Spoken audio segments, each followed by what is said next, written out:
从爹系男友到灵魂伴侣，他们的爱情究竟经历了怎样的考验？那一年，杨咪咪和久违的朋友们聚在一家偏静的小馆子。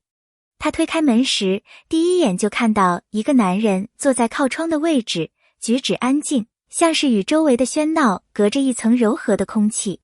那个男人就是于龙。他不抢话，不炫耀，也不急着融入大家的热络。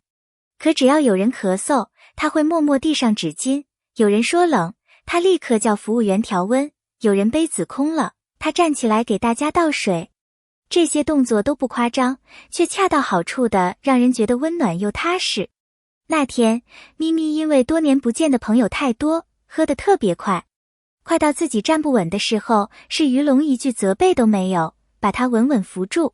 室外风很大，他把外套脱下来披在他肩头，声音不高不低，别冻着。回家路上，他几乎是靠着他的手臂一路被引着走。他没有嫌弃他的醉态，也没有半句抱怨，只静静陪着他。就在那一刻，一个想法轻轻地落进他心里。如果以后能遇到这样的人做男朋友，好像也挺幸福的。那时的他还不知道，3年后自己真的会与这个男人走到一起。正式交往后，咪咪才真正体会到什么叫爹系温柔。他不擅长甜言蜜语，不会在朋友圈写情话，不会忽然给他惊喜，也从不浪漫。但他会记得他痛经的日子，把红糖水灌进保温杯放好。他加班到凌晨，他会在楼下等他回家。他粗心把重要文件搞丢，他不责怪，只陪他一起补救。他家里出状况，他比他还快地收拾行李陪他回去。这些照顾不张扬，不炫目，也不需要证明，就像空气一样存在，让人不知不觉依赖。然而，被照顾得太习惯，也可能变成一种隐形的束缚。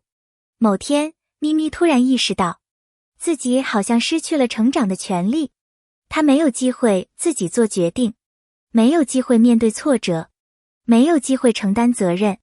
每当她说“我来吧”，于龙永远都是那句“不用，你休息，我来”。久而久之，她觉得自己不是恋人，而像一个需要被照料的小孩。终于，她忍不住把话说出口：“我不是你女儿，我是你的女朋友。”于龙愣住，第一次露出茫然的表情。我一直在努力照顾你，难道这不是爱吗？他的困惑是真实的。矛盾从那之后越来越多。咪咪想换个更挑战的工作，于龙说不稳定，不如不要换。他想搬出去租间自己的工作室，他说太乱，不安全。他想一个人出去走走，他第一反应却是不行。每一句背后都像在说，我怕你犯错，所以我替你决定。最激烈的一次争吵里，咪咪哭得浑身发抖。你根本不懂我，你爱的是你想象中的女儿，不是我。于龙站在原地，像被雷击中般沉默。那一刻，他第一次意识到，自己所谓的保护，也许真的让他窒息了。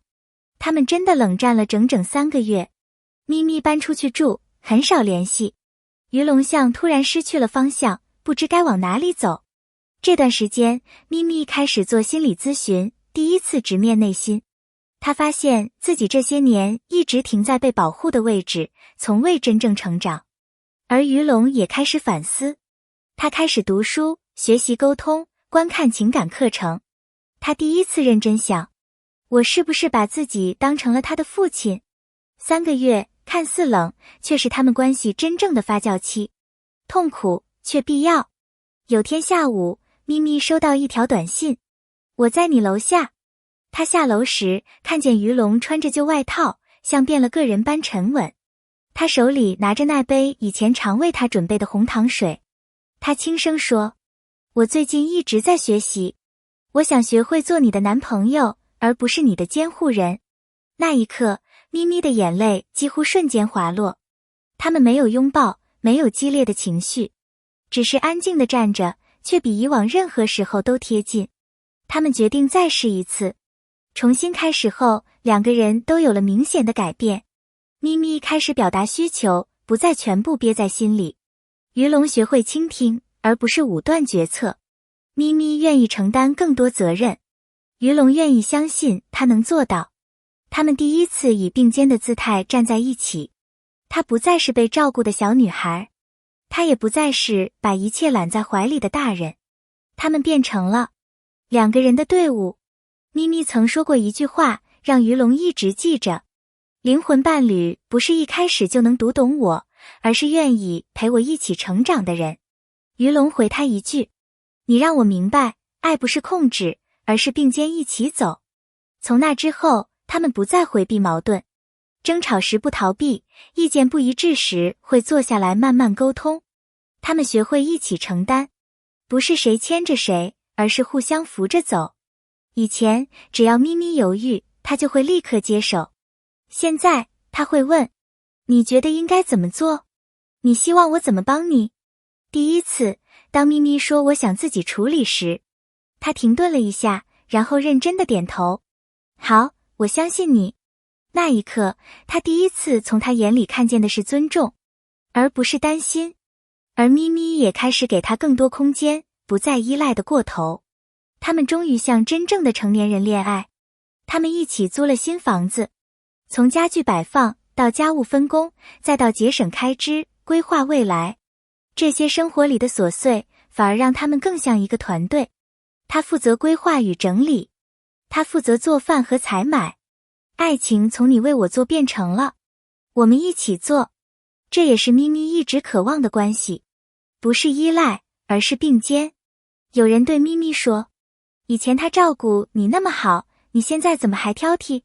咪咪只是平静回答：那不是我要的好，我想要的是平等的关系。有人对于龙说：他现在越来越强，你不会觉得压力大吗？于龙笑了笑：他变强，我也在努力变强。我们是一起的，外界的声音再多，也比不上他们自己的心声重要。3年后的某个晚上，他们躺在床上，空气里只剩彼此的呼吸。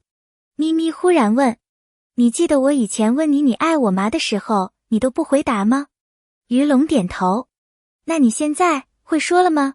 于龙安静地看着他，然后第一次毫不避讳地说出那3个字：我爱你。咪咪的眼泪在灯光下闪着光。他知道，这一句我爱你不是一句浪漫的口头禅，而是包含了他的成长、改变、反思、努力和诚意。他们的故事从爹系模式开始，他负责照顾，他负责被照顾，最终却走成了愿意为彼此改变，为关系努力，愿意牵着对方走下去的伴侣。真正的爱情不是没有矛盾，而是在矛盾里依然愿意选择彼此。最浪漫的不是一开始就契合，而是愿意在磨合中成为比昨天更好的2个人。如果这个故事让你有哪怕一瞬的触动，欢迎在评论区留下你的感受。你的经历也许能为正在迷失的人点一盏灯。感谢你看到最后。如果你喜欢这样真实、有温度、有深度的情感故事，请记得点赞、评论、关注。我们会继续为你带来更多动人的内容。